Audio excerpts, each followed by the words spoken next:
പക്ഷെ നിങ്ങൾ സാങ്കല്പിക ചോദ്യം ചോദിച്ചപ്പോൾ അങ്ങോട്ട് സാങ്കല്പിക ചോദ്യം ചോദിച്ചാൽ എന്നിട്ട് വലിയ നേതാവ് പോലും ആശയ ദാരിദ്ര്യത്തിന്റെ പടുകുഴിയിൽ വീണതാ. ഇനി സുഹൃത്തുക്കളെ, ഇവർ മടവൂരിസം ഏറ്റെടുത്തതിന്റെ മറ്റൊരു ഉദാഹരണം നിങ്ങൾക്ക് കേൾക്കണോ? 2002 മുതൽ മടവൂരികൾ പറഞ്ഞുകൊണ്ടിരുന്നു ശുദ്ധ മന്ത്രവാദത്തിലേക്കാണ് ഇവർ പോകുന്നത്. മുസ്ലിയാക്കന്മാരുടെ മന്ത്രവാദങ്ങളില്ലേ, അതിലേക്കാണ് പോകുന്നത്. ജിന്നു ചികിത്സാ കേന്ദ്രങ്ങൾ തുടങ്ങുന്നിടത്തേക്കാണ് പോകുന്നത്. ആരാ പറയുന്നത്? ശ്രീമാൻ MM അക്ബർ. കേട്ടോളൂ. പുതിയ നവോത്ഥാനം എന്ന് പറഞ്ഞാൽ പുതിയ ചികിത്സാ കേന്ദ്രങ്ങൾ ഉണ്ടാക്കലല്ല. പുതിയ നവോത്ഥാനം എന്ന് പറഞ്ഞാൽ ജിന്നു ചികിത്സയ്ക്ക് വേണ്ടി RMPക്ക് അപ്ലൈ ചെയ്യലല്ല. പുതിയ നവോത്ഥാനം എന്ന് പറഞ്ഞാൽ ഏതെങ്കിലും ആളുകളുടെ പിന്നിൽ നടന്ന് അവരെ അന്ധമായി അനുകരിക്കല്ല. പുതിയ നവോത്ഥാനം എന്ന് പറഞ്ഞാൽ പുതിയ കാലം ആവശ്യപ്പെടുന്ന രൂപത്തിലുള്ള ഈ ഇസ്ലാമിനെ പച്ചയായി സത്യസന്ധമായി സമർപ്പിക്കലാണ്. സ്വാർത്ഥം പരികളായ ആളുകൾക്ക് അതിന് സാധിക്കുകയില്ല. ആളുകളുടെ മുന്നിൽ തടിച്ചുകൂടുന്ന ജനാരവങ്ങൾ മാത്രമാണ് തങ്ങളുടെ ജീവിതത്തിന്റെ ലക്ഷ്യമെന്ന് കരുതുന്ന ആളുകൾക്ക് അതിന് കഴിയില്ല. ഇയാളൊക്കെ എത്ര അധപ്പതിച്ചു പോയല്ലോന്നാ ഞാൻ ആലോചിക്കണത്. ഇത്ര തരംതാഴല്ലോ. എന്താ പുതിയ നവോത്ഥാനം? റിയൽ എസ്റ്റേറ്റ് മാഫിയ പോലെ കൂടി മുതലാളിമാരെ കൂട്ടി അവർക്ക് വേണ്ടതുപോലെ ഇസ്ലാമിനെ അവതരിപ്പിച്ചു കൊടുത്ത് അവരെ ഓരം ചാരി നിന്ന് അവരുടെ ആനുകൂല്യം പറ്റി, അതാണ് ഇസ്ലാമിന്റെ പുതിയ നവോത്ഥാനം. അല്ലേ? ആരാ അവിടെ ജിന്നു ചികിത്സാ കേന്ദ്രം തുടങ്ങണമെന്ന് പറഞ്ഞത്? RMPയുടെ അടുത്ത് രജിസ്റ്റേർഡ് മെഡിക്കൽ പ്രാക്ടീഷണർ. അത് സുബൈർ ഡോക്ടർ കുത്തിയാണ് കേട്ടോ. അങ്ങനത്തെ ആളുകളത്തേക്ക് അയക്കലല്ല. ആരാ അയച്ചത്? ആരാ കൊണ്ടുപോയത്? മോങ്ങത്തേരോട് ഞാൻ പറയണോ? സുബൈർ ഡോക്ടർ തന്നെ പറയട്ടെ. ജിന്നു ചികിത്സക്ക് വേണ്ടി ഡോക്ടർ സുബൈറിന്റെ അടുത്തേക്ക് ആളെ കൊണ്ടുപോയത് ആരാ? മോങ്ങത്തുകാരോട് പറയാക. ഞാൻ 1-2 ഉദാഹരണം പറയാണ്. ആരെയും കുറ്റപ്പെടുത്താനല്ല, നിങ്ങൾക്ക് ചോദിച്ച് ബോധ്യപ്പെടാൻ വേണ്ടിയാണ്. സലാം മോങ്ങ മൗലവി, അദ്ദേഹത്തിൻ്റെ ഒരു ബന്ധു എൻ്റെ അടുത്ത് ചികിത്സയിലായിരുന്ന സമയത്ത് ഈ ചികിത്സയുടെ യാഥാർത്ഥ്യം എന്താണെന്ന് അറിയാൻ വേണ്ടി ഒരാളെ അഷ്റഫ് മൗലവിയുടെ അടുത്തേക്ക് മദീനത്തേക്ക് അയച്ചു. അങ്ങനെ മദീനത്ത് ചെന്ന് ഇദ്ദേഹം അഷ്റഫ് മൗലവിയുമായി സംസാരിക്കുന്ന സമയത്ത് തന്നെയാണ് യാദൃശ്യമായി ഞാനും ആ സദസ്സിൽ വരുന്നത്. അങ്ങനെ സദസ്സ് വെച്ച് അഷ്റഫ് മൗലവി ആ കാര്യം വ്യക്തമായി ബോധ്യപ്പെടുത്തുകയും ഇങ്ങനെയുള്ള ചികിത്സ ഹലാലാണെന്ന് അറിയിക്കുകയും അതോടൊപ്പം തന്നെ എനിക്ക് ഈ വിഷയവുമായി റഫർ ചെയ്യാനുള്ള ഒരു പുസ്തകത്തിൻ്റെ പേര് അഷ്റഫ് മൗലവി പറഞ്ഞു തരികയും ചെയ്യുന്നുണ്ടായി. അങ്ങനെ ഈ സലാം മോങ്ങ മൗലവിയുടെ ബന്ധുവായ ഈ പെൺകുട്ടിയെ ചികിത്സിച്ചു. അൽഹംദുലില്ലാഹ് സുഖമായി. ഇതോടൊപ്പം തന്നെ അദ്ദേഹം ഒരു ദിവസം എന്നെ വിളിച്ചിട്ട് പറഞ്ഞു, ഡോക്ടറെ നമുക്ക് മോങ്ങത്ത് ഒന്ന് പോകണം, അവിടെ ഒരു മുജാഹിദ് പ്രവർത്തകനുണ്ട്, അവിടുത്തെ ഒരു ലോക്കൽ നേതാവാണ്, അദ്ദേഹത്തിൻ്റെ മകളുടെ കയ്യിൽ നമ്പൂരി കൊടുത്ത നൂല് കെട്ടിയിട്ടുണ്ട്, അത് നമുക്കൊന്ന് പറഞ്ഞ് അഴിപ്പിക്കണം. അങ്ങനെ ഞാനും മൗലവിയും കൂടെ ഒരു ദിവസം സുബഹി നമസ്കാരത്തിന് ശേഷം മോങ്ങത്തി വീട്ടിൽ പോവുകയും ഏകദേശം 1 മണിക്കൂറോളം സംസാരിച്ചിട്ട് പോലും ആ മുജാഹിദ് ലോക്കൽ നേതാവ് ആ ചര അഴിക്കാനോ എന്ന് മാത്രമല്ല, നിങ്ങളിത് അഴിച്ചു കഴിഞ്ഞാൽ ഞങ്ങൾ ഹലാലായ ചികിത്സ ചെയ്യാം എന്ന് പറഞ്ഞിട്ട് പോലും 1 മണിക്കൂർ സംസാരിച്ചിട്ട് പോലും അതിന് തയ്യാറായില്ല. അങ്ങനെ ഞങ്ങൾ ആ ശ്രമം വിപുലമായി ഞങ്ങൾ മടങ്ങിപ്പോന്നു. അപ്പൊ ആരാണ് ജിന്നു ചികിത്സയിലേക്ക് അയച്ചത്? RMPയുടെ അടുത്തേക്ക് അയച്ചത് ആരാ? ഇയാളുടെ കൂടെ പ്രസംഗിച്ച ആള്, ഇവിടെ പ്രസംഗിച്ച ആള്. ഞങ്ങളിതൊന്നും പറയാൻ വിചാരിച്ചല്ല. ഇനിയിപ്പോ പാലത്ത് അബ്ദുറഹ്മാൻ മദനി അയാൾ കൊണ്ടുപോയിട്ടില്ല അയാളെ മക്കളെ സുബൈർ ഡോക്ടറെ അടുത്തേക്ക്? നിഷേധിക്കട്ടെ, തെളിവ് കൊടുക്കാൻ ഞങ്ങള്. അങ്ങനെ വേറെ പലരുമുണ്ട്. ഇപ്പൊ നിങ്ങളൊക്കെ ആളുകളെ മുമ്പിൽ വന്നിട്ട് പറയാണ് അന്ധവിശ്വാസമാണ്. തലയിൽ മുണ്ടിട്ട് ആളെ കൊണ്ടുപോവുക. ഇസ്ലാമിൽ അനുവദിക്കപ്പെട്ട ചികിത്സയാണ്, ശർഈയായ ചികിത്സയാണ്. ശർഈയായ മന്ത്രങ്ങൾ കൊണ്ട്. ഖുറാഫികൾ ചെയ്യുന്ന മന്ത്രവാദമല്ല ഇത്, മന്ത്രപ്പണിയല്ല ഇത്. ഖുർആൻ കൊണ്ട് ചികിത്സിക്കുന്ന, തൗഹീദിൽ ഉറച്ചു നിൽക്കുന്ന ചികിത്സയാണ്.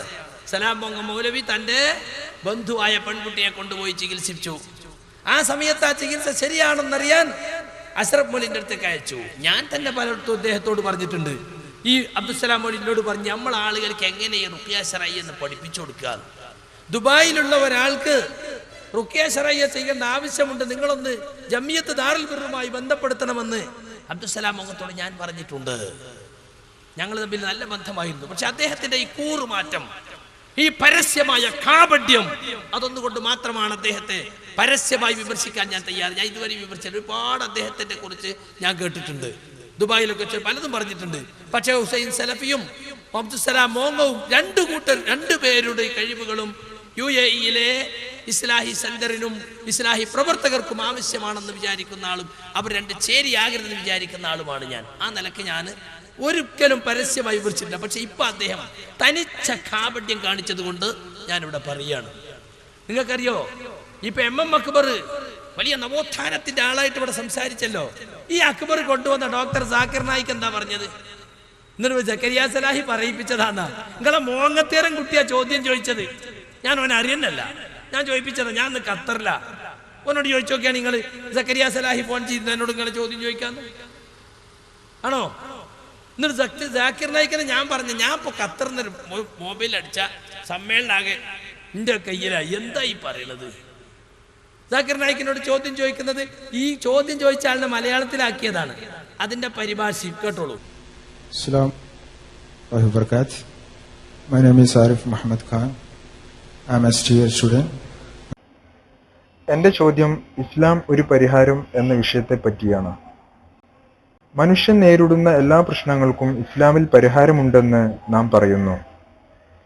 ജിന്ന് ബാധിച്ച ഒരാൾക്ക് എന്ത് പരിഹാരമാണ് ഇസ്ലാമിനെ നിർദ്ദേശിക്കാനുള്ളത്?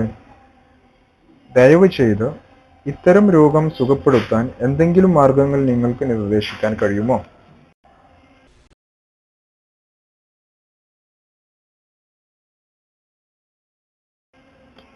ജിന്ന് ബാധിച്ച ഒരാളെ സുഖപ്പെടുത്താൻ ഇസ്ലാം നിർദ്ദേശിക്കുന്ന മാർഗം എന്താണെന്നാണ് നിങ്ങൾ ചോദിച്ചത്. നിങ്ങൾ ഖുർആൻ വായിക്കുകയാണെങ്കിൽ ജിന്നിനെ പറ്റി അറിയാം. അൽഹംദുലില്ലാഹ്. സിഹറിനെ കുറിച്ചും ഖുർആനിൽ പരാമർശിച്ചിട്ടുണ്ട്.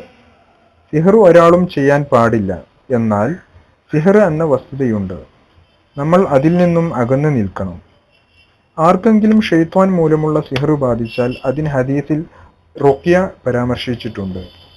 സ്വഹീഹായ വ്യത്യസ്ത ഹദീസുകളിൽ എങ്ങനെയാണ് റുഖ്യ നടത്തേണ്ടതെന്ന് പ്രവാചകൻ സല്ലല്ലാഹു അലൈഹി വസല്ലമ സൂചിപ്പിച്ചിട്ടുണ്ട്. മനുഷ്യരാശിക്ക് ഖുർആനിൽ രോഗശമനമുണ്ടെന്ന് ഖുർആനിലെ 15-ാം അധ്യായമായ സൂറത്ത് ഹിജ്റിലും പരാമർശിച്ചിട്ടുണ്ട്. അതുകൊണ്ട് ഖുർആൻ തന്നെ രോഗശമനത്തിനുള്ള മന്ത്രമാണ്. അതുപോലെ തന്നെ സൂറത്തുൽ ഫാത്തിഹയും അവയിൽപ്പെട്ടതാണ്. ആർക്കെങ്കിലും ജിന്നുബാധ ഉണ്ടാവുകയാണെങ്കിൽ അതിന് സ്പെഷ്യലിസ്റ്റുകളായ ആളുകളുണ്ട്. ഇവിടെ ഹാർട്ട് സ്പെഷ്യലിസ്റ്റുകളായ ആളുകളുണ്ട്, ബ്രെയിൻ സ്പെഷ്യലിസ്റ്റുകളുമുണ്ട്. അതുപോലെ ബാധയുള്ള ഒരാൾക്ക് ഇസ്ലാമിൽ എങ്ങനെ റുഖ്യ ചെയ്യണമെന്ന് സ്പെഷ്യലൈസ് ചെയ്ത സ്പെഷ്യലിസ്റ്റുകളുമുണ്ട്. മതതാരതമ്യ പഠനത്തിൽ ഒരു സ്പെഷ്യലിസ്റ്റാണ് ഞാൻ. റുഖ്യയിൽ ഞാനൊരു സ്പെഷ്യലിസ്റ്റ് അല്ല. റുഖ്യ എങ്ങനെ ചെയ്യണമെന്ന് സ്വഹീഹായ ഹദീസുകളിൽ വന്നിട്ടുണ്ട്. എങ്ങനെയാണത് ചെയ്യേണ്ടത്? റുഖ്യയിൽ സ്പെഷ്യലൈസ് ചെയ്ത ആളുകളുടെ അടുത്തേക്ക് നാം പോകണം. ഷെയ്ത്താൻ മൂലമുള്ള സിഹർ ബാധിച്ച ആൾക്കുള്ള ചികിത്സയാണ് റുഖ്യ കൊണ്ട് ഇവിടെ അർത്ഥമാക്കുന്നത്. സ്വഹീഹായ പല ഹദീസുകളും ഇത് പറയുന്നു. എന്നാൽ ഖുർആനിൽ നിന്നും സുന്നത്തിൽ നിന്നും വ്യതിചലിക്കുന്ന ആളുകളുടെ അടുത്തേക്ക് പോകാതിരിക്കാൻ ശ്രദ്ധിക്കണം. സിഹർ ബാധ ചികിത്സിച്ചു മാറ്റാൻ കഴിയും എന്ന് പറയുന്ന ധാരാളം ആളുകളുണ്ട്. എന്നാൽ അവരിലധികം പേരും ഖുർആനിലെയും സുന്നത്തിലെയും മാർഗനിർദ്ദേശങ്ങളിൽ നിന്ന് അകന്നു പോയിക്കൊണ്ടാണ് ഇത് ചെയ്യുന്നത്. അതുകൊണ്ട് ഖുർആനും സ്വഹീഹായ ഹദീസുകളും പിന്തുടരുന്ന ആളുകളുടെ അടുത്തേക്ക് പോകുക. ചികിത്സ ഖുർആനും സ്വഹീഹായ ഹദീസുകളും അടിസ്ഥാനമാക്കിയാണെന്നും അതിൽ നിന്ന് അകന്നിട്ടില്ല എന്നും നോക്കുക. കേട്ടോ, അദ്ദേഹം ഇംഗ്ലീഷിൽ പറഞ്ഞത് ചോദ്യകർത്താവ് തന്നെ മലയാളത്തിലാക്കിയതാ. വളരെ വ്യക്തമാണ്. എന്താണ് ജിന്നുബാധക്കുള്ള പരിഹാരം, സിഹിർ ബാധക്കുള്ള പരിഹാരം? അത് ചികിത്സിക്കുന്ന സ്പെഷ്യലിസ്റ്റുകളുണ്ട്, അവരടുത്ത് പോകണം. അവർ ഖുർആന്റെ ഹദീസിൽ ചികിത്സിക്കുന്നതെന്ന് ഉറപ്പുവരുത്തണം. അവർ ശിർക്കുള്ള ചികിത്സാ രീതിയില്ല, നിഷിദ്ധമായ ചികിത്സാ രീതിയില്ല, അതൊരു ബിസിനസ് ആക്കിയവരല്ല എന്ന് ബോധ്യമുണ്ടെങ്കിൽ അങ്ങനെയുള്ള ആളുകളടുത്ത് പോകാം. സലാമോലി ചെയ്ത് തെറ്റാണെന്നല്ല നമ്മൾ പറയുന്നത്. പക്ഷെ അതൊക്കെ അന്ധവിശ്വാസമാണെന്നും ഖുറാഫാത്താണെന്നും പറയുന്നവരുടെ ആ കൊടക്കു കീഴിലാണ് അബ്ദുസലാം മോലി ഇപ്പൊ നിൽക്കുന്നത്. അതുകൊണ്ടാണ് ഞങ്ങൾക്കിത് പറയേണ്ടി വരുന്നത്. അത് അന്ധവിശ്വാസമാണോ? നിങ്ങൾ പറയണം, ഇത് അന്ധവിശ്വാസമാണോ, ഇത് ഖുറാഫാത്താണോ? ഇനി നിങ്ങൾ കേട്ടോളൂ. ജമിയത്തുലമയുടെ വിശദീകരണ യോഗത്തിൽ എറണാകുളത്ത് വെച്ച് അനസ് മുസ്ലിയാർ തന്നെ പറയാണ്, ജിന്നു ബാധിച്ച ആളെ ഖുർആൻ ഓതി കൊടുക്കാം, ഹദീത്തിൽ വന്ന പ്രാർത്ഥന ചൊല്ലിക്കൊടുക്കാം, അപ്പോൾ ഹാളിറാകും, ഹാളിറായി സംസാരിക്കും എന്നൊക്കെ. അബ്ദുറഹ്മാൻ സലഫിയുടെ വാദം എന്താണെന്നറിയോ? ജിന്നുബാധുണ്ട്, സിഹിർബാധുണ്ട്, പക്ഷെ അത് തിരിച്ചറിയാൻ നമുക്ക് കഴിയില്ല, വഹിയുള്ള നബിക്ക് മാത്രമേ കഴിയൂ. അനസ് മുസ്ലിയാർ പറയുന്നത് കേട്ടോളൂ. ഒരാൾക്ക് ജിന്നു ബാധിച്ചിരിക്കുന്നു, ആ ജിന്നു ബാധിച്ച ആളെ ഓതുകയാണ്, അല്ലെങ്കിൽ അയാൾക്ക് ഓതിക്കൊടുക്കുകയാണ്, വിശുദ്ധ ഖുർആന്റെ ആയത്തുകൾ ഓതിക്കൊടുക്കുകയാണ്. അപ്പൊ ജിന്നു ബാധിച്ചിരിക്കുന്നു എന്ന് മനസ്സിലായി. അപ്പൊ ഇയാൾക്ക് വഹി ഉണ്ടാകണ്ടേ? അബ്ദുറഹ്മാൻ സലഫി പറഞ്ഞതനുസരിച്ച് ഇയാൾ നബിയാകണം. അനസ് നബിയായ കാലം ഉണ്ടാവും, ചിലപ്പോ എറണാകുളത്തൊക്കെ നല്ല പ്രസിദ്ധ ഉണ്ടാവും, മീർസന്റെ മാതിരി. നുബുവത്ത് ബാധിച്ച കാലത്ത്, കാരണം വഹിയുള്ള ആൾക്ക് തിരിച്ചറിയുള്ളൂ. അങ്ങനെ ബാധിച്ചു എന്ന് മനസ്സിലായാൽ അവർക്ക് ഖുർആൻ ഓതി കൊടുക്കാം. അല്ലെങ്കിൽ ഹദീസ് കൊണ്ട് ഓതിക്കൊടുക്കുക, അല്ലെങ്കിൽ ഹദീസിൽ വന്ന വാരിദായിട്ടുള്ള വാചകങ്ങൾ കൊണ്ട് പറഞ്ഞ് അദ്ദേഹത്തെ മന്ത്രിക്കുകയാണ്. തെറ്റല്ല. ജിന്നു ബാധിച്ചു എന്ന് മനസ്സിലാകും, അവർക്ക് ഖുർആൻ ഓതി കൊടുക്കുക, ഹദീസ് ദിക്റുകൾ ചൊല്ലി റുഖ്യ ചെയ്യാം, തെറ്റല്ല. എന്നാൽ അതിനപ്പുറത്ത് ഇയാളിൽ ജിന്ന് ഹാദിറാകുമ്പോൾ, ഈ ജിന്ന് ഹാദിറാകുമ്പോൾ അങ്ങനെ ഉണ്ടാവുമോ? ഓതിക്കൊടുത്ത ഹാളിറാകുമോ? ഹാളിറാകുമെന്ന് പറഞ്ഞാൽ തന്നെ ഖുറാഫിയയില്ലേ? കേട്ടോളി. മന്ത്രിക്കുന്ന അയാളോട് സംസാരിക്കാൻ തുടങ്ങും. ആരോട്? ജിന്നിനോട്. ഹാളിറായ ജിന്നിനോട് സംസാരിക്കാം. അപ്പൊ ജിന്നു ബാധയുള്ള ആളെ ഓതി കൊടുക്കുമ്പോ ജിന്ന് ഹാളിറാകും, എന്നിട്ട് ആ ജിന്ന് രോഗിയുടെ നാവിലൂടെ സംസാരിക്കും. അപ്പോ അയാൾ ഇന്റർവ്യൂ നടത്തണം. ഇയാൾ പഴയ സാഹിറാണ്, ആലിന്റെ അലിയിലൊക്കെ സീർ ചെയ്ത ആളാന്ന് ഇയാൾ തന്നെ സുബൈർ ഡോക്ടറോട് പറഞ്ഞ് വേറെ ക്ലിപ്പിലാണ്, സമയമില്ലാത്തതുകൊണ്ടാണ്. അപ്പൊ പഴയ സാഹിർ എന്ന നിലക്ക് മൂപ്പര് പഴയ ഒരു ഇന്റർവ്യൂ അവിടെ അവതരിപ്പിക്കുകയാണ്. കേട്ടോ, ആരാണ് നിങ്ങൾ? അത് ഗോപാലനാണ്. എവിടെയാ താമസം? അത് കട്ടുപ്പാറ കലിങ്ങിനടിയിലാണ്. എന്താ സംഭവിച്ചത്? അത് ഞാൻ പണ്ട് വണ്ടി ആക്സിഡന്റിൽ പെട്ട് മരിച്ച ആളാണ്. അപ്പൊ വസുമതി എന്ന് പറഞ്ഞിട്ട് കെട്ടിത്തൂങ്ങിയ വേറെ ഒരുത്തി ഉണ്ടായിരുന്നല്ലോ, അവളിപ്പോ എവിടെയാണ്? അപ്പൊ ഈ മന്ത്രിക്കണാക്ക് വേറൊരു ജിന്നിനെ ഇളക്കിയപ്പോ അവിടുന്ന് കിട്ടിയതാണ് ഈ വസുമതി. അപ്പൊ അങ്ങനെയൊക്കെ കിട്ടൂല്ലേ? ഇറക്കി വിട്ടിട്ടുണ്ട്. വസുമതി ഇപ്പോൾ എവിടെയാണ്? വസുമതി കട്ടുപ്പാറ കലിങ്ങിന്റെ അങ്ങേറ്റത്ത് ഇപ്പോൾ താമസിക്കുന്നുണ്ട്. ഇപ്പോൾ അവൾ ഏതെങ്കിലും ശരീരത്തിലുണ്ടോ, അല്ലെങ്കിൽ ആരുടെയെങ്കിലും ശരീരത്തിൽ വസുമതി ഉണ്ടോ? അവൻ പറയല്ല, വസുമതി ഇപ്പോ ആരുടെ ശരീരത്തിൽ ഉണ്ട് എന്ന് പറയാൻ കഴിയില്ല, അവളൊക്കെ അലഞ്ഞടക്കണ അനാഥപ്രേതാണ്, ഒരു കൂടാരം കിട്ടിയിട്ടില്ല. ഇത് ഞാൻ ഉദാഹരണം, ഇത് സംസാരിക്കുകയാണ്. ആരോടാണ്? ഈ ജിന്നിനോട്, അല്ലെങ്കിൽ ഒരാൾ ശരീരത്തിലുണ്ട് എന്ന് പറയുന്ന ജിന്നിനോട് ഇയാൾ സംസാരിക്കുകയാണ്. ഇത് ഒരിക്കലും റുഖിയല്ല, ഇസ്ലാമികമല്ല, ഇത് വഴികേടാണ്. ഇത് റുഖിയായി നമുക്കിടയിൽ പരിചയപ്പെടുത്തപ്പെടണം. ഇവിടുത്തെ കോക്കസിന്റെ ആളുകളോട് ഞാൻ ചോദിക്കട്ടെ, നിങ്ങൾ അംഗീകരിക്കോ? നിങ്ങളിപ്പോ അന്ധവിശ്വാസം ഞങ്ങളെ പേരിൽ പറയല്ലേ? ഇത് ഖുറാഫാത്തല്ലേ നിങ്ങളെ കണക്കില്? ജിന്നു ബാധിച്ചിരിക്കുന്നു, ബാധ തിരിച്ചറിയും, എന്നിട്ട് ഖുർആൻ ഓതി കൊടുക്കുക, ഹദീസ് ദുആ ചൊല്ലി കൊടുക്കുക. എം മദനി അബ്ദുറഹ്മാൻ സലഫിയും സ്റ്റേജിലിരുത്തി, ജമിയത്തുൽമയുടെ മറ്റൊരു മെമ്പറായ PK മുഹമ്മദിനെ സ്റ്റേജിലിരുത്തി, നൂർ ഷെയ്ഖിയുടെ സാന്നിധ്യത്തിൽ ജമിയത്തിന്റെ വിശദീകരണ യോഗത്തിൽ ഔദ്യോഗിക സ്റ്റേജിൽ വെച്ച് സംഘടനാ നിലപാട് പറഞ്ഞതാണ് 2011 ജൂണിൽ. കണ്ടോ? അപ്പൊ സുഹൃത്തുക്കളെ, ഓതാം, ബാധ തിരിച്ചറിയും, ഹാളിറാകും, ഒക്കെ ഉണ്ട് എന്നാ പറയുന്നത്. പക്ഷെ കൂടുതൽ ഇന്റർവ്യൂ നടത്താൻ പാടില്ല, ഓനോട് ഇറങ്ങിപ്പോകാൻ പറയാനേ പറ്റുള്ളൂ. ശരി, അത്രയെങ്കിലും സമ്മതിച്ചല്ലോ. അപ്പൊ ആരാ അവിടെ ഖുറാഫാത്തിലേക്ക് തിരിച്ചു കൊണ്ടുപോയത്? അപ്പൊ ചില മസാലകളിലെ ഇപ്പൊ തർക്കമുള്ളൂ.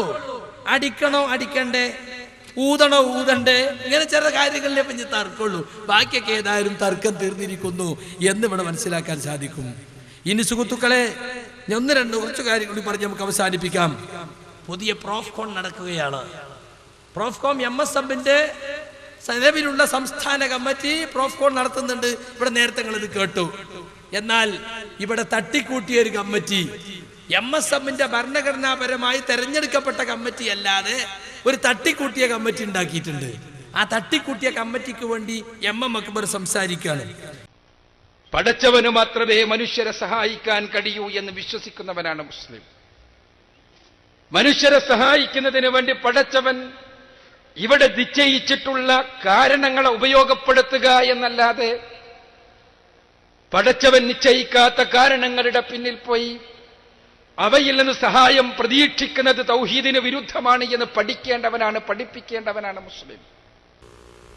അപ്പൊ തൗഹീദില് പടച്ചവൻ നിശ്ചയിച്ച കാരണങ്ങളുമായി ബന്ധപ്പെടുന്നതിന് കുഴപ്പമില്ല.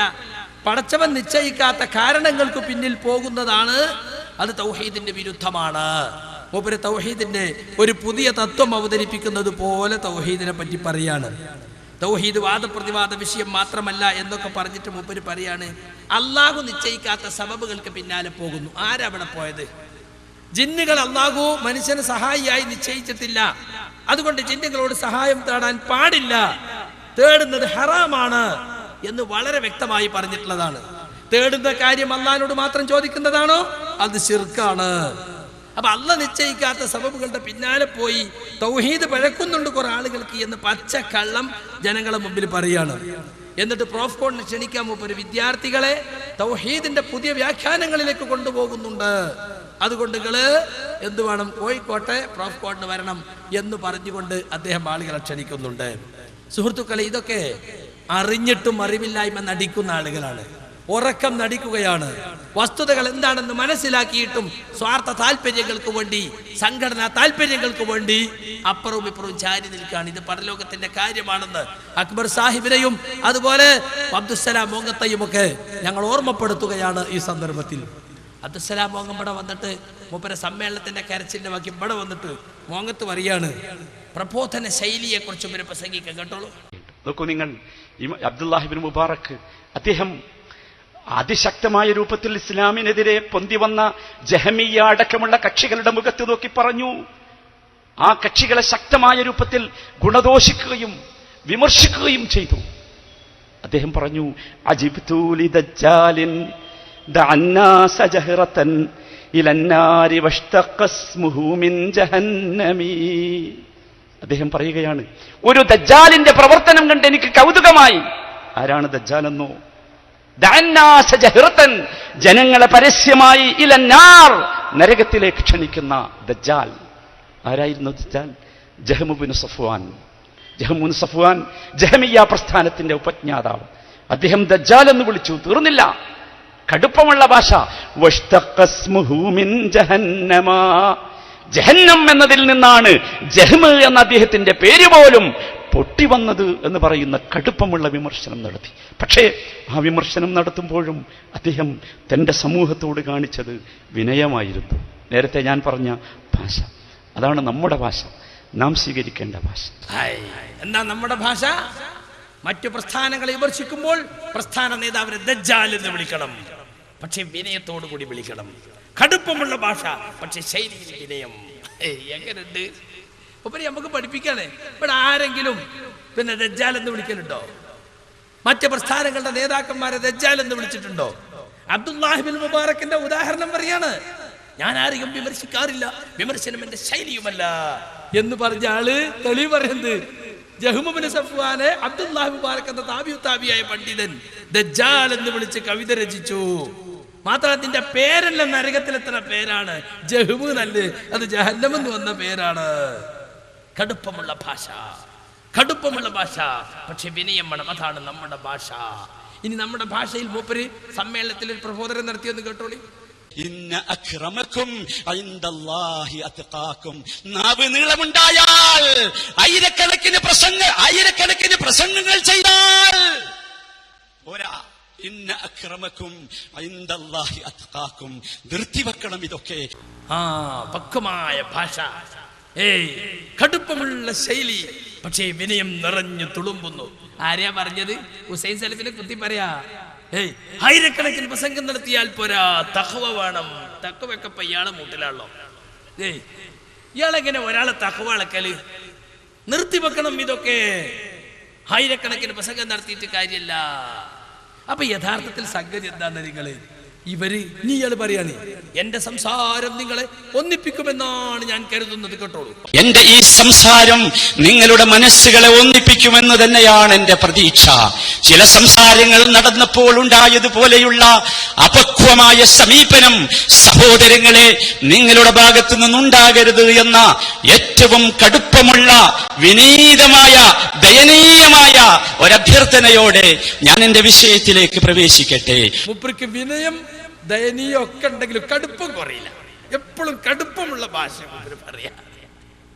എങ്ങനെയുണ്ട്? എന്റെ ഈ സംസാരം നിങ്ങളെ ഒന്നിപ്പിക്കുമെന്നാണ് ഞാൻ കരുതുന്നത്. അതിനല്ല ഹുസൈൻ സലഫിയും പറഞ്ഞത്, നമ്മൾ ഒരുമിക്കണം, നമ്മുടെ ശബ്ദം ഭിന്നിക്കരുത്. അത് എന്തായി? അത് പറ്റൂല. നിങ്ങൾക്കറിയാം, അബ്ദുസ്സലാം എന്നോട് പറഞ്ഞതാണ്, എറണാകുളത്ത് ഞങ്ങളും അനസ് മുസ്ലിയാരും ഒക്കെ സംവാദം നടത്താൻ, KJU പുസ്തകത്തിൽ തെറ്റുണ്ടെന്നും ഇല്ലെന്നും പറഞ്ഞ് സംവാദം നടത്താൻ തീരുമാനിച്ചു. അങ്ങനെ സംവാദത്തിന് വേണ്ടി ഒരുങ്ങുന്ന അന്ന് തലേന്ന് രാത്രി ഷെയ്ഖ് അബ്ദുറഹ്മാൻ അൽ ഈദാന്റെ കത്ത് വന്നു. നിങ്ങൾ അവിടെ സംവാദം നടത്തുകയല്ല വേണ്ടത്, നിങ്ങൾ നേരെ സൗദിയിലേക്ക് വരണം. നിങ്ങളുടെ നേതാക്കന്മാർ ഇവിടെ വന്നപ്പോ, അബ്ദുൽ കോയ മദനിക്കും MM മദനിക്കും വന്ന കത്താണ്. നിങ്ങൾ ഇവിടെ വന്നപ്പോൾ നമ്മൾ തമ്മിൽ ഇത്തിഫാക്കിലെത്തിയതല്ലേ, രണ്ടു കൂട്ടരെയും ഇങ്ങോട്ട് കൊണ്ടുവരാമെന്ന് ഞാൻ നിങ്ങളോട് പറഞ്ഞതല്ലേ, എല്ലാ ചെലവും വഹിക്കാമെന്ന് ഔഖാഫ് മന്ത്രി ഏറ്റിട്ടുണ്ടെന്ന് എന്നൊക്കെ പറഞ്ഞുകൊണ്ട് ഷെയ്ഖ് ഈദാന്റെ കത്ത് വന്നു. അതുകൊണ്ട് നിങ്ങൾ അവിടെ വാദപ്രതിവാദം നടത്തിയാൽ നിങ്ങൾ വീണ്ടും ഭിന്നിക്കുകയുള്ളൂ, നിങ്ങൾക്കുള്ള ചിത്രത വർദ്ധിക്കുള്ളൂ. അതുകൊണ്ട് ആ വാദപ്രതിവാദം വെക്കണം. നമ്മളൊക്കെ അത് സ്വീകരിച്ചു. അബ്ദുസലാം മൗലവി എന്നെ കണ്ടപ്പോൾ പറഞ്ഞു, ഈദാനെ കൊണ്ട് ആ കത്ത് എഴുതിച്ചത് ഞാനാണ്, ആ ലെറ്റർ ഡ്രാഫ്റ്റ് ചെയ്ത് കൊടുത്തത് ഞാനാണ്. അപ്പൊ എന്താ, അതേ ആശയമല്ലേ ഹുസൈൻ സലഫി അവിടെ പ്രസംഗിച്ചത്? ഈദാന്റെ കത്തിലുള്ള ആശയം എന്തോ അതാണ് ഹുസൈൻ സലഫി അവിടെ പ്രസംഗിപ്പിച്ചത്. മോങ്ങം സലാം മൗലവി പറയുന്നു, ഈദാനെ കൊണ്ട് ആ കത്ത് എഴുതിച്ചത് ഞാനാണ്, ആ കത്തിലെ ആശയം അത് ഞാനാണ് ആ ലെറ്റർ ഡ്രാഫ്റ്റ് ചെയ്തത്. അപ്പൊ അതേ ആശയം ഹുസൈൻ സലഫി പറഞ്ഞപ്പോൾ നിങ്ങൾ എന്തിനാ എതിർത്തത്? ഹുസൈൻ സലഫി പറഞ്ഞതാണ് ശരി, അത് തന്നെയാണ് ഷെയ്ഖ് ഈദാന്റെ കത്തിലുമുള്ളത്, അതാണ് എന്റെയും അഭിപ്രായം, നമ്മൾ ഒരുമിച്ച് പോകണം എന്നല്ലേ പറയേണ്ടത്. അപ്പൊ മൂപ്പർക്ക് പറയാൻ പാടില്ല, നിങ്ങൾക്കേ പറയാം, ഒക്കെ ഞാനല്ലേ പറയേണ്ടത്. അങ്ങനെ ഹുസൈൻ സലഫി പറയാ, അതാണ് ഈഗോ. മനസ്സിലായില്ലേ? എന്റെ സംസാരം നിങ്ങൾ ഒരുമിപ്പിക്കും. ആരെ? ഹുസൈൻ സലഫിയുടെ സംസാരം കൊണ്ട് ഒരുപാട് ആളുകൾ എന്ത് ചെയ്തു? അപക്വമായി പെരുമാറി കുറെ ആൾ ഇറങ്ങിപ്പോയി. ബാക്കിയുള്ള അക്കലാനികൾ ഒരുമിപ്പിക്കുന്ന, അപ്പൊ നിങ്ങൾ തമ്മിൽ വല്ല പ്രശ്നം ഉണ്ടപ്പോ? ആരും ഒരുമിപ്പിക്കുന്ന നിങ്ങൾ ഈ പറയണത്? നിങ്ങളൊന്ന് വ്യക്താക്കണം. പിന്നെ മൂപ്പര് പറയാണ്, ഈഗോ നമുക്ക് തടസ്സമാകരുത്. മൂപ്പര് ഈഗോ ഇപ്പൊ ഞാൻ പറഞ്ഞത്, ഈദാന്റെ കത്ത് ഞാനാ എഴുതിച്ചെന്ന് പറയാ, അതേ ആശയം ഹുസൈൻ സലഫി പറഞ്ഞപ്പോ മൂപ്പര് വിമർശിക്കുകയും ചെയ്യാം. കേട്ടോ, മൂപ്പര് ഈഗോനെ പറ്റി പറയട്ടെ. ഇതിന്റെ മുമ്പിൽ നമുക്കൊരു തരത്തിലുള്ള പ്രശ്നം, ഒരു തരത്തിലുള്ള ഭൗതികമായ പ്രശ്നങ്ങളും, ഒരു തരത്തിലുള്ള നമ്മുടെ മനസ്സിനെ അലട്ടുന്ന ഈഗോകളും നമുക്ക് പ്രശ്നമാകരുത് സഹോദരങ്ങൾ. ആർക്കെങ്കിലും അങ്ങനെ പ്രശ്നമായി എന്നത് നമുക്കും പ്രശ്നമാകരുത്. ആരെങ്കിലുമൊക്കെ അങ്ങനെ പറയുന്നു എന്നത് നമുക്കൊരു പ്രശ്നമാകരുത്. പറയാനുള്ളവർ പറഞ്ഞുകൊള്ളട്ടെ. എന്താ മൂപ്പരെ ഈഗോ തടസ്സാകരുത്. ആർക്കെങ്കിലും ഒക്കെ ഈഗോ ഉണ്ട്. അപ്പൊ ആർക്കാ ഈഗോ ഉള്ളത്? ഈദാന്റെ കത്ത് എഴുതിച്ച ആള് അതേ കാര്യം ഹുസൈൻ സലഫി പറഞ്ഞപ്പോ നിങ്ങളെ ഈഗോ പുറത്തു വന്നു, അത് ഞാനല്ലേ പറയേണ്ടത്, എന്നിട്ട് നേരെ അപ്പുറത്തേക്ക് ചാടി. അതല്ലേ നിങ്ങൾ ചെയ്തത്? നിങ്ങൾ ഈ സംഘടനയിൽ എവിടെയായിരുന്നു ഇത്ര കാലം? ISF നിങ്ങൾ ഉണ്ടായിരുന്നോ? MSF നിങ്ങൾ ഉണ്ടായിരുന്നോ? ഏത് കാലത്താണ് നിങ്ങൾ സംഘടനയിൽ ഒതുങ്ങി നിന്നിട്ടുള്ളത്? എന്നും കൊടയിൽ ഒതുങ്ങാത്ത വടിയായിട്ടല്ലേ നിങ്ങൾ നിന്നിട്ടുള്ളത്? നിങ്ങൾ ഡോക്ടർ കുഞ്ഞാമുട്ടിന്റെ ഒപ്പം നടക്കല്ലായിരുന്നോ? AWH നിങ്ങൾക്ക് മുജാഹിദ് സെന്ററേറ്റ് വല്ല ബന്ധം ഉണ്ടായിരുന്നോ? നിങ്ങൾക്ക് എപ്പോഴും അബ്ദുറഹ്മാൻ സലഫി അല്ലേ പാരാ അല്ലേ? ഇപ്പൊ എന്തെങ്കിലും യോജിച്ചു? എന്താണ് നിങ്ങളെ തമ്മിൽ യോജിപ്പിച്ചത്? ദുനിയാവല്ലാതെ, ഭൗതിക താല്പര്യമല്ലാതെ വേറെന്താ നിങ്ങളെ യോജിപ്പിച്ചത്? നിങ്ങൾക്ക് പറയാൻ പറ്റുമോ ഈ നാട്ടിലെ മനുഷ്യന്മാരോട്? എന്ത് ഇഖ്ലാസാ നിങ്ങളെ ബന്ധത്തിലുള്ളത്? ഞങ്ങളെ കൊണ്ട് ബാക്കി പറയിപ്പിക്കരുത്, വേണ്ടി വന്നാൽ ഞങ്ങൾ ബാക്കിയും പറയും. സംഗതി എന്താണെന്നറിയാം, ഇപ്പൊ ഒരു ജമാഅത്ത് സ്റ്റൈലിലേക്ക് പോവുകയാണ്. മുജാഹിദ് സംഘടന ഒരു ജമാഅത്തെ സ്റ്റൈലിലേക്ക്, വിമർശനങ്ങളൊന്നും ഇല്ലാത്ത. ഇയാൾ പച്ച ഇഖ്വാനിയാണ്. ഹുസൈൻ മടവൂര് പുറത്തു പോയ കാലത്ത് ഹുസൈൻ മടവൂരിനെ കുറിച്ചൊരു വാക്ക് മിണ്ടാൻ ഇയാൾക്ക് ധൈര്യം ഉണ്ടായിട്ടില്ല. ഇങ്ങനെ ഒഴിഞ്ഞ് നടന്നൊന്നും മിണ്ടാതെ നടന്ന് പിന്നെ കൂടുതൽ ആൾ പുറത്താണ്ടപ്പോ പുറത്തുനിന്നു അതാ ചെയ്തത്. അപ്പൊ ഉള്ള ഇഖ്വാനിയാണ്, ആ സ്വഭാവം പറയാതെക്കൂല. ആ ഇഖ്വാനിസത്തിലേക്ക് ഇപ്പോ അബ്ദുറഹ്മാൻ സലഫി എത്തി. അയാൾ പ്രസംഗിക്കുന്ന കേട്ടോളൂ, ഇവിടെ വന്നിട്ട് തൗഹീദ് ഉൾക്കൊണ്ട ആളുകൾക്ക് ഉണ്ടാവേണ്ട യാതൊരു ഗുണവും ഒരു സ്വഭാവ വൈശിഷ്ട്യവുമില്ലാതെയാണ് നാടുനീളെ അവർ പ്രസംഗിച്ച് നടക്കുന്നത്, അവർ പ്രവർത്തിച്ചു കൊണ്ടിരിക്കുന്നത്. അവരുടെ പ്രവർത്തനം, അവരുടെ അവസ്ഥകൾ സമൂഹം നിരീക്ഷിച്ചു കൊണ്ടിരിക്കുകയും ചെയ്യുന്നത്. അത്തരക്കാരായ ആളുകൾക്ക് തുല്യനാണയത്തിൽ മറുപടി പറയാൻ നമ്മളാളല്ല. അത് ഈ പ്രസ്ഥാനത്തിന്റെ ശൈലിയുമല്ല. ഈ പ്രസ്ഥാനത്തിലെ ഒറ്റപ്പെട്ട ചില വ്യക്തികളിൽ നിന്ന് അത്തരത്തിലുള്ളതുണ്ടായെങ്കിൽ ആ ഒറ്റപ്പെട്ട വ്യക്തികളാണ് ഇതിന്റെ പുറത്തു പോയിക്കൊണ്ട് ഇന്ന് അത്തരം പ്രവർത്തനങ്ങൾ ചെയ്തുകൊണ്ടിരിക്കുന്നത് എന്ന കാര്യം കൂടി സമൂഹം മനസ്സിലാക്കിയിട്ടുണ്ട്. അനാവശ്യമായി മറ്റുള്ളവരെ ശകാരിക്കുകയും എതിരാളികളെ ചീത്ത പറയുകയും ചെയ്തുകൊണ്ട് നാടുനീളെ പ്രസംഗിച്ച് നടക്കുന്ന അത്തരക്കാരുടെ പ്രസംഗം ഈ ആദർശത്തിനും ആദർശ കൂട്ടായ്മക്കും ഈ പ്രസ്ഥാനത്തിനും ഈ പ്രസ്ഥാനം മറ്റു മറ്റ് പൊതുസമൂഹത്തിലുള്ള ബന്ധങ്ങളെ, ഇതര സംഘടനകളുമായുള്ള ബന്ധങ്ങളെ തകർക്കുന്ന, മോശമാക്കുന്ന വിധത്തിൽ അങ്ങനെ ചില വ്യക്തികളുടെ സംസാരങ്ങൾ ഈ ഇടക്കാലത്ത് ഉണ്ടായിട്ടുണ്ടെങ്കിൽ അതിന്റെ പേരിൽ ഈ പ്രസ്ഥാനം ക്ഷമ ചോദിക്കുകയും അതുപോലെ തന്നെ അത് ഈ പ്രസ്ഥാനത്തിന്റെ ശൈലിയല്ലെന്ന് വ്യക്തമാക്കുകയും ബന്ധപ്പെട്ട ആളുകളോട് പ്രത്യേകം ധരിപ്പിക്കുകയും ചെയ്യേണ്ടി വന്നിട്ടുണ്ട് എന്നുള്ളതാണ്. അപ്പൊ പ്രബോധകർക്ക് സ്വഭാവശുദ്ധി വേണം. തൗഹീദുള്ള പലർക്കും ഇപ്പൊ സ്വഭാവശുദ്ധിയില്ല. അവരെതിരാളികളെ ചീത്ത പറയുന്നു. അതുകൊണ്ട് പൊതുസമൂഹവുമായി നമുക്കുള്ള ബന്ധത്തെ അത് ബാധിക്കുന്നു. അതുകൊണ്ട് പൊതുസമൂഹത്തിൽ പലപ്പോഴും ഇത് ഞങ്ങളെ ശൈലിയല്ലെന്ന് തിരുത്തി പറയേണ്ടി വന്നിട്ടുണ്ട്. പൊതുസമൂഹത്തിൽ മറ്റ് സംഘടനക്കാരോടും മാപ്പ് ചോദിക്കേണ്ട അവസ്ഥ വരെ ഉണ്ടായിട്ടുണ്ട് എന്നൊക്കെ പറഞ്ഞിട്ട് മൂപ്പര് നമ്മളെ ചില പ്രബോധകന്മാരെ കുത്തിപ്പറയാണ്. എന്നെ പോലെയുള്ള മുജാഹിദ് ബാലുശ്ശേരിയെ പോലുള്ളവരാണ് ആകെപ്പാടെ ഈ പ്രസ്ഥാനത്തിന് പ്രശ്നം. അവരൊക്കെ പുറത്തുപോയി. ഇപ്പൊ എല്ലാ ഇഖ്വാനി സ്റ്റൈലുള്ളവരൊക്കെ ഒരുമിച്ചായി. എന്നിട്ട് ഇതൊക്കെ പറഞ്ഞിട്ട് ഇയാൾ കുത്തി പറഞ്ഞിട്ടുള്ളൂ. അതേ പ്രസംഗത്തിന് ഫൈസൽ മുസ്ലിയാരെ കുത്തി പറഞ്ഞിട്ടുള്ളൂ. ഇപ്പൊ ചില മുസ്ലിയാക്കന്മാര് പണ്ട് പറഞ്ഞതുപോലെ ഇതിനുള്ളിൽ കയറിയിട്ടും പറയാൻ തുടങ്ങിയിട്ടുണ്ട്. അവരാണത്രേ തൗഹീദിന്റെ സൈദ്ധാന്തികന്മാര്. ഈ ചെകുത്താൻ വാദം ജിന്നിനോട് സഹായം ചോദിക്കുന്നത് ശിർക്കല്ലെന്ന് ചെകുത്താൻ വാദം വാദിക്കുന്നവര് സൈദ്ധാന്തികന്മാരല്ല, അവർ ചെകുത്താനികന്മാരാണ്.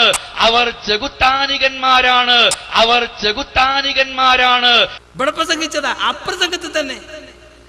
പ്രബോധകന്മാർക്ക് സ്വഭാവശുദ്ധി വേണം, എതിരാളികൾക്ക് അതുപോലെ തന്നെ ആ തുല്യ നാണയത്തിൽ മറുപടി പറയാൻ പാടില്ല എന്നൊക്കെ പറഞ്ഞിട്ട് ചെകുത്താനികളാണ്, ചെകുത്താൻ വാദമാണ്. യഥാർത്ഥ നിറം എന്തായാലും പുറത്ത് വരാതെ കൂലല്ലോ. ഇനി ഇടത്തനാട്ടര വന്നിട്ട് എന്റെ നാട്ടിൽ വന്നിട്ട് ഇയാൾ പറഞ്ഞെന്ന് കേട്ടോളി, നല്ല സ്വഭാവശുദ്ധിയുള്ള ഒരു പ്രബോധകന്റെ ശൈലി ഇതാണ് നമുക്ക് വേണ്ട ശൈലി കേട്ടോ. എല്ലാവരും കേട്ടോളി. വലിയ ബന്ധം അത് അബ്ദുൽ ജബ്ബാർ മൗലവി ചെറിയ മണ്ഡലത്തിൽ നിന്ന് പകർത്തിയെടുത്തു. അദ്ദേഹം ഛർദ്ദിച്ചതാണ് ജബ്ബാർ മൗലവി കുടിച്ചത്. ആ പൃഷ്ഠന്ന കഴിച്ച് എലനക്കിയുടെ ചിരിനക്കിയുടെ പൃഷ്ഠന്നക്കി എന്ന് പറയുന്നത് പോലെ ചെറിയ മണ്ഡലത്തിന്റെ എലനക്കിയ ജബ്ബാർ മൗലവിയുടെ ചിരിനക്കിയായ സക്കറിയ സലാഹിയുടെ വൃക്ഷനക്കികളാണ് ഇത്തരത്തിലുള്ള വാദങ്ങളുമായി നടക്കുന്നത്. എന്തൊരു നല്ല പ്രബോധനം അല്ലേ! അബ്ദുൽ ജബ്ബാർ മൗലവിയുടെ ചെറിയ മുണ്ടത്തിന്റെ ഇലനക്കിയായ ജബ്ബാർ മൗലവിയുടെ ചിറിനക്കിയായ സക്കരിയ സലാഹിയുടെ പൃഷ്ഠം നക്കികളാണ്. നല്ല പ്രബോധനാണ്. ഇസ്ലാമി പ്രസ്ഥാനത്തിലൊക്കെ ആളുകൾ ഇങ്ങനെ ഒഴുകി വരൂലേ. ഇനി കണ്ടോളിട്ട് വേറൊന്ന് നട്ടപ്പാതിരാക്ക് 12:30 മണിക്ക് മുശ്രിക്കാക്കൽ സമ്മേളനത്തിൽ മരുഭൂമി ചെന്നുപെട്ട ഒരു ജിന്നിനോട് ചോദിക്കാനുള്ള ഒരു കള്ള ഹദീസും പിടിച്ച് കള്ളത്തരം പറഞ്ഞ് മുവഹിദുകളെ ശിർക്കിലേക്ക് കൊണ്ടുപോവുകയാണോ? ഇതാണോ ഹദീസ് പണ്ഡിതന്മാരുടെ പണി? ഏത് ഹദീസാണോ നീ ഓതിയത്? ആരാണോ നിനക്ക് ഹദീസ് പഠിപ്പിച്ചു തന്നത്? മരുഭൂമിയിൽ പോയ ജിന്നിനോട് ചോദിക്കണമെന്ന് എവനാണോ നിന്നെ പഠിപ്പിച്ചത്? ആരാ നിനക്ക് ഹദീസ് പഠിപ്പിച്ചത്? ആ മുഹദ്ദിസിനെ കൊണ്ടുവാ ഇങ്ങോട്ട്. ധൈര്യമുണ്ടെങ്കിൽ കൊണ്ടുവാ ഇങ്ങോട്ട്. ഹദീസ് പഠിപ്പിച്ചു തരാ. ഹദീസ് പണ്ഡിതന്മാരല്ലാത്ത ഞങ്ങളുടെ മുന്നിലേക്ക് വാ. അല്ലേ എന്തൊരു പക്വമായ ശൈലി!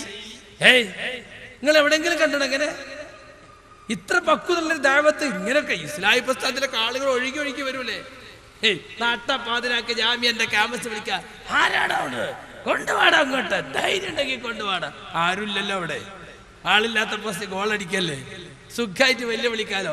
ഈ കള്ള് ഷാപ്പിന്റെ മുമ്പിലൊക്കെ ഉണ്ടാകും 500 മില്ലി കുടിച്ച് പിപ്പിരിയായിട്ട് വേണ്ട കണ്ട് ധൈര്യം ഉണ്ടെങ്കിൽ. നമ്മൾ ജീപ്പ് ഇങ്ങനെ ഒടിച്ചാണ് പോകുക, കാറിങ്ങനെ ഒടിച്ചാണ് പോകുക നല്ലത്. ഓന് പിപ്പിരിയാൻ നമുക്കറിയില്ലേ.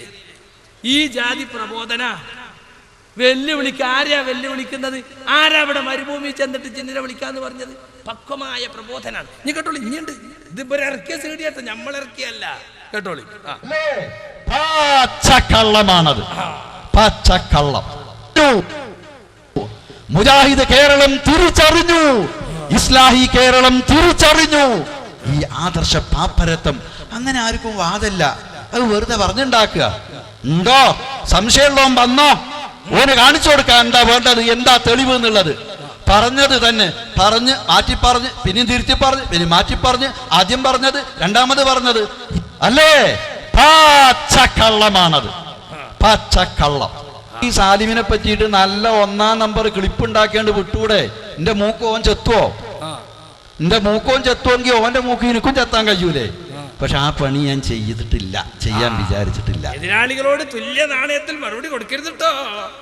സാലിം എന്ന് പറയുന്ന നമ്മുടെ ഒരു പ്രവർത്തകൻ സദസ്സിലുണ്ടായിട്ട് ഓനെ ചൂണ്ടിയിട്ടായി പറയണേ. ഓനെ ചൂണ്ടിയിട്ടായി പറയണം മൂക്ക് ഞാൻ ചെത്തുന്ന്. കേട്ടോ, കയ്യാത്തവനൊന്നുമല്ല ഞാൻ, അത്യാവശ്യം ഇരിക്കും. ഞാനും ആ പ്രായം കഴിഞ്ഞിട്ട് തന്നെ വന്നത്. ആ പ്രായത്തിലുള്ള വളവും കുബുദ്ധിയും എനിക്കറിയാം. കുബുദ്ധി മൂപ്പരൊക്കെ ഉള്ളത് തന്നെയാണ്, പിന്നെ സമ്മതിച്ചതാ. എന്നെ പറ്റി കള്ളത്തരം പറഞ്ഞ് മറ്റുള്ളവരിൽ മറച്ചു വെച്ച് ഒപ്പ് വാങ്ങിച്ച് അത് നെറ്റിലൂടെയും നാട്ടിലൂടെയും പ്രചരിപ്പിക്കുകയോ വെറുതെ വിടില്ല. ഇതാണോ 110 കാരറ്റ്? അപ്പൊ ഇത്തരത്തിലുള്ള കള്ളന്മാര്, നികൃഷ്ട പ്രവർത്തനം ചെയ്യുന്നവര് ആരാണെങ്കിലും അവരെ പ്രസ്ഥാനം വിളിച്ചു വരുത്തി അന്വേഷിച്ച് വേണ്ടത് ചെയ്യും.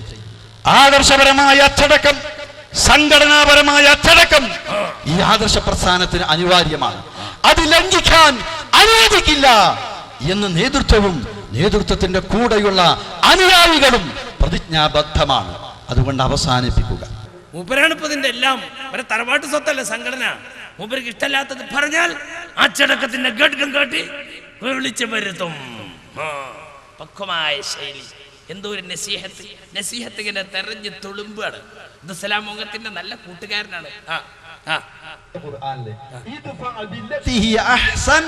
എന്ന് പറഞ്ഞത് ഖുർആനാ. തിന്മയെ നന്മ കൊണ്ട് നേരിടുക. ചിലപ്പോ തിന്മയെ തിന്മ കൊണ്ട് നേരിട്ടാലേ അതണ്ട് അവസാനിക്കും. ചിലപ്പോ അങ്ങനെ വേണ്ടി വരും. ഞാൻ കുളിക്കുമ്പോ കുപ്പായവും ബനിയനും ഷഡ്ഡിയും തുണിയൊക്കെ അഴിച്ചൊരു മുണ്ടെടുത്തിട്ടാ കുളിക്കല്. കുളിമുറിയില് ഒരുത്തന് അത് ഫോട്ടോ എടുത്തിട്ട് കണ്ടോ അബ്ദുറഹ്മാൻ സലഫിന്റെ സംസ്കാരം, മൂപ്പരൊരു വെറും മുട്ടിന്റെ മീതെ കാണുന്ന ഒരു തുണി കൊടുത്തിട്ടാ നടക്കുന്നത് എന്ന് പറഞ്ഞ് നെറ്റിലിട്ടാ എങ്ങനെ ഉണ്ടാവും? കുളിക്കുമ്പോ അങ്ങനെ അബ്ദുറഹ്മാൻ സലഫി. നല്ല ദൈവത്താണ്. നല്ല സ്വഭാവശുദ്ധിയുള്ള സമൂഹത്തിൽ മതിപ്പുണ്ടാക്കുന്ന, മറ്റു സംഘടനകൾക്കിടയിൽ മതിപ്പുണ്ടാക്കുന്ന സംസാരമാണ്. കേട്ടോളൂ. രണ്ടും നടന്ന രണ്ടിനും ഇരിക്കുമ്പോ തുണി പൊക്കിയിട്ടായിരിക്കും ഇരിക്കുക. അപ്പൊ ഒരുത്തം ഫോട്ടോ എടുത്തിട്ട് ഈ ജാതി ആളാ സലഫിന്ന് പറഞ്ഞ ഓ മോശമാകല്ലാതെ ഇന്നെ തെറി പറഞ്ഞ് മോശമായിട്ട് സംസാരിച്ച അതിന്റെ പല്ലിയാൻ അടിച്ചു വയ്ക്കുന്നു പറയേണ്ടി വരും. ഒക്കെ നല്ല ശൈലിയാണ്. പല്ലിയാൻ അടിച്ചു വയ്ക്കുന്നു. ജമിയത്തുൽമയുടെ ബുക്കിൽ തെറ്റുണ്ട് എന്നും പറഞ്ഞിട്ട് 38 ആൾ ഒപ്പിട്ടൊരു കത്ത് കൊണ്ടേ കൊടുത്തോനെ വിളിപ്പിച്ച് സംസാരിച്ചപ്പോ അബ്ദുറഹ്മാൻ സലഫിക്ക് ഇതിൽ പങ്കുണ്ട്, അത് മാറ്റണം, അത് ഞങ്ങൾ തെളിയിക്കുന്ന പല്ലിയാൻ അടിച്ചു വയ്ക്കുന്നതായി. ചിലപ്പോ ഞാൻ അതിന്റെ അപ്പുറമൊന്നും ചെയ്യേണ്ട സ്ഥിതി ഉണ്ടാകാതെക്കട്ടെ ഈ ജന്മത്തിൽ എന്നാ വിചാരിക്കണേ. പല്ല് മാത്രല്ല വേറെയൊക്കെ അടിച്ചു കൊഴിക്കണമെന്ന് പൂതിയുണ്ട്, നടക്കാത്തതുകൊണ്ടാണ്. ഏതായാലും ഞാൻ ആരെയും പല്ല് ഇതുവരെ അടിച്ചു കൊഴിച്ചിട്ടില്ല. അത് ശരി, കിട്ടാത്തോണ്ട് തന്നെയാണ്. ഞാനൊക്കെ ആവശ്യത്തിനനുസരിച്ചൊക്കെ ഞാൻ പറഞ്ഞിട്ടുണ്ട്. അത് പറയാൻ എനിക്ക് കഴിയും ചെയ്യും. പറയേണ്ടി വരുമ്പോ അത് പറയും, അത്രേ ഉള്ളൂ. അതൊന്നും പറയിപ്പിക്കരുത് കേട്ടോ. നമ്പറിട്ട് പറയും, അല്ലാതെ വേറുള്ളവന്റെ മുഖത്ത് രോമത്തിന് എത്ര നീളുണ്ട് നോക്കിയിട്ട് ഹദീസ് നിഷേധിയാക്കാനല്ല. എന്ത് പക്വതയുള്ള ശൈലി! എല്ലാവരും ഇത് സ്വീകരിക്കണം കേട്ടോ. എങ്ങനെയാണ് ദൈവത്തെ നടത്തേണ്ടത്? വഴി കാണിക്കാൻ അള്ളാന്റെ പുറമെ വേറെ നീ കണ്ടോളി. നിങ്ങൾ വെളിച്ചപ്പാടിനെ കണ്ടിട്ടില്ലേ? ആദ്യം ഇങ്ങനെ നടക്കും വാളും പിടിച്ചിട്ട്, പിന്നെ അങ്ങനെ വെളിച്ചപ്പാടാകുന്നുണ്ടോളി. ശൈത്താൻ കയറിയിട്ട് കയ്യുമൊക്കെ നേരെ നോക്കണേ.